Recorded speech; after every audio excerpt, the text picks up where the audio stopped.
Welcome back, Streets of Rage 3 gamers. We've made it.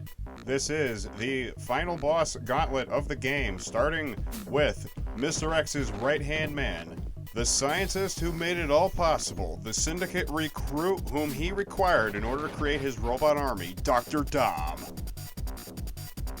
It's very supposedly supposed to be Dr. Dam, but they misspelled it. Well, you think they misspelled Garcia on purpose?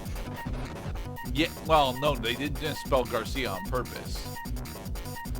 Well, in this game, it's Garcia. Streets of Rage 2, it's Garcia. Like Gallstone. Alright. To master this guy, you must appreciate three things.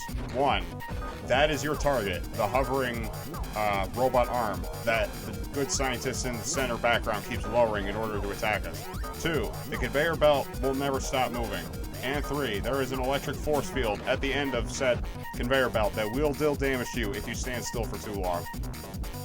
Okay, then. You are going to be holding down on your D-pad or joystick for pretty much this entire battle. Dodge rolling to the south also is an effective way to avoid the electric force field of fuck.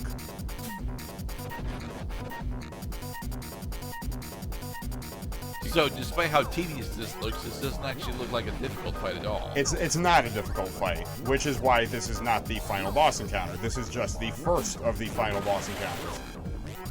Hello! Its head is down. I think it's going to have spark effect. Damn it, Cloud! I didn't say this was easy. It's a little awkward is what it is, because this is anything but traditional. Oh yeah, sure. Let's just give the boss just a sliver more health.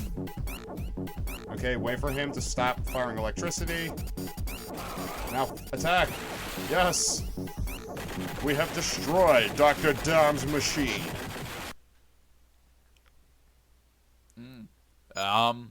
That's a brain in the jar. Dr. Dom was the key to my plan.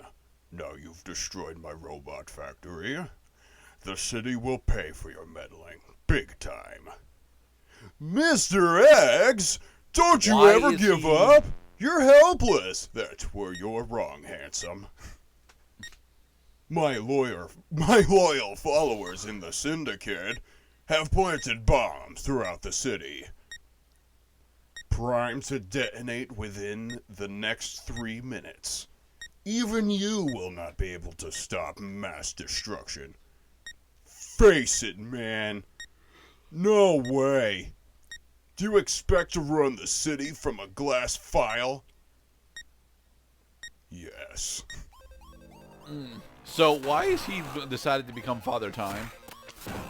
I was going to say one of Mandark's timeline counterparts from Dexter's Laboratory and the stay-at-home movie version. Mr. X is just out for vengeance, just like he was in the last game. Rather vindictive, this man. This is Robot Y, effectively the final boss of the game, depending on your choices. I will expound on what choices will determine the outcome of this game later. So, is the strategy here to just jump kick him in the face over and over again? Yes, actually.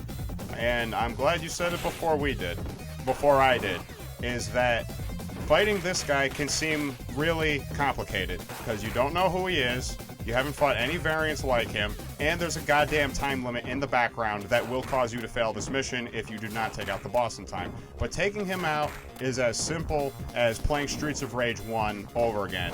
Kick for the win.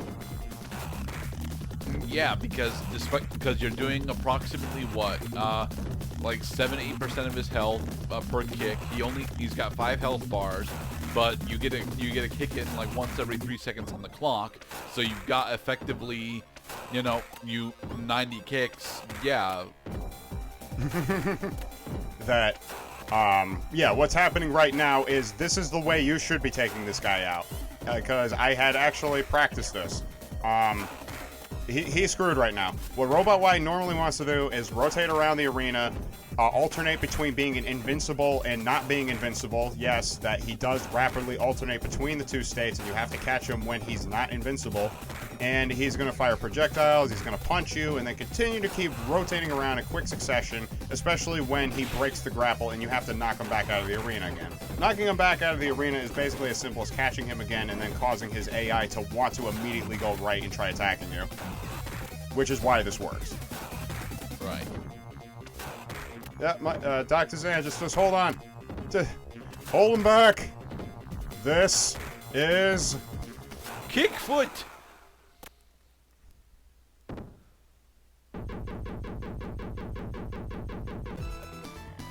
Okay, so how does Mr. X come back into Streets of Rage 4? Let's see about that. First, enter your names. What? What do you mean, enter our names?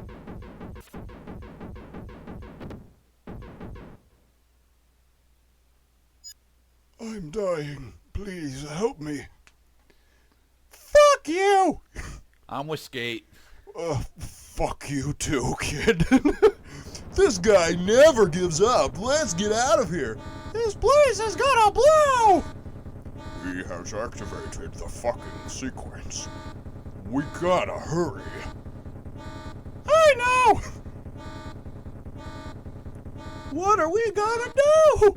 We're gonna punch through a wall, obviously. I think we're done for. Hey, little brother. Don't ever give up, my son. So we're gonna get out of here with an attack helicopter. And so, Mr. X's robot syndicate and Mr. X, by extension, are now destroyed. Now and forever. Now and forever, amen. Congratulations, you have completed the game. I bet you anticipated an 8th stage just like Michael and I did, but no, that really was it. You've done it. Blaze, you need a shirt, like an actual shirt. And now, we will go through end of narrative matter. The Syndicate's headquarters and robot factory were destroyed in the explosion. Using Adam's police helicopter, the team managed to locate and defuse all the bombs planted by Mr. X.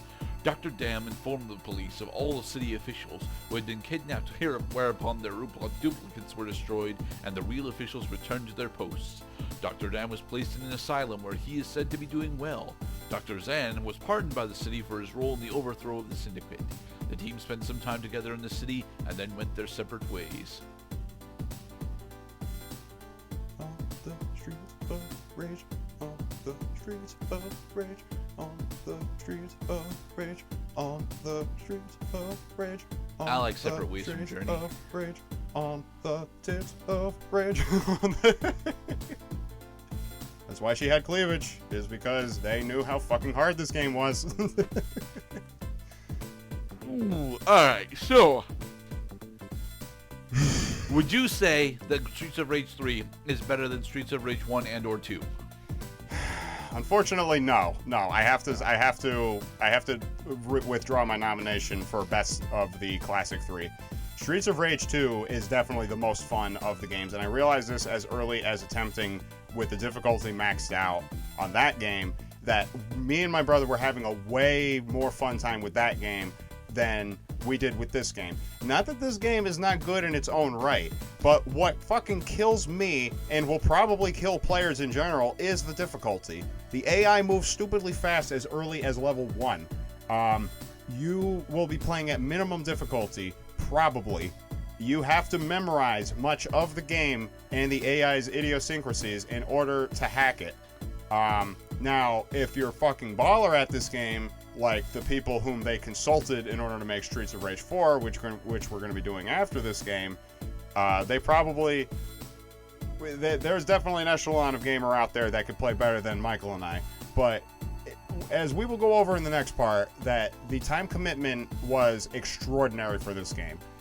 And we did have some fun along the way. You know, we came up with little jokes to keep ourselves amused, like Donovan in the next episode by Dr. Dre, or just anything for that matter. You know, things that were problems that were just happening to us over and over again because the game was that hard. Like, how do you overcome? First, you gotta laugh about it because it is a game, and second of all, you gotta do better. I mean, we use and then you have to invent aliases for all your top programmers. Yeah, we have to protect these guys. They're valuable property. They'll never catch us. Yeah, I mean, Mike and I use save states. We practice boss fights. Here is a very much See, welcome even Sega agrees with underdressed me. One Blaze. pieces are way sexier than two pieces. So, Mr. Nobody. So, we went to extraordinary lengths to finish this game.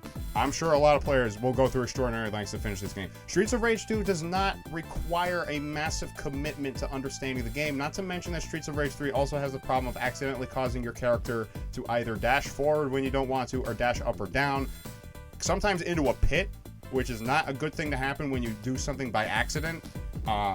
Those things are not in Streets of Rage 2. Streets of Rage 2 is a lot simpler. Thank God. The AI is not on crack like it is in this game, and the higher difficulty actually is challenging, rewarding, and quite fun because you get to enjoy all the music that made Streets of Rage 2 awesome. So how many extra legs do you think are in that suitcase, Mr. Cloud? At least 2. I mean, if Okay. you gotta have at least you got one spare tire in the back of your car. You got one pair spare. You got a spare pair of legs in your suitcase.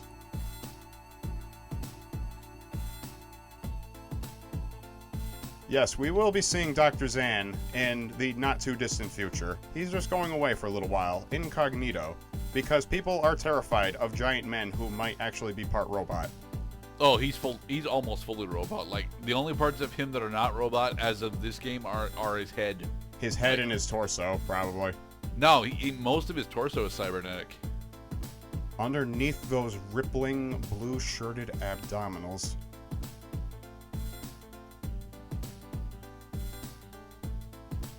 Subotnik. Like Dr. Robotnik. Alright, is the credits over? Because now it's just Dr. Zan in a suitcase. It looks like it, yes. Yep. The end. Yes. We've made it, everybody. The ass end. The ass that you wanted, and the ass that this game will give you. Well done, player. You have completed Streets of Rage 3. Easily the most difficult game in the franchise. And in the next part, the folks who made this playthrough possible are going to expound on exactly what it took in order to make it happen in the first place. All right, everybody. Be safe. Yes, we will see you next time. The end of the carrot.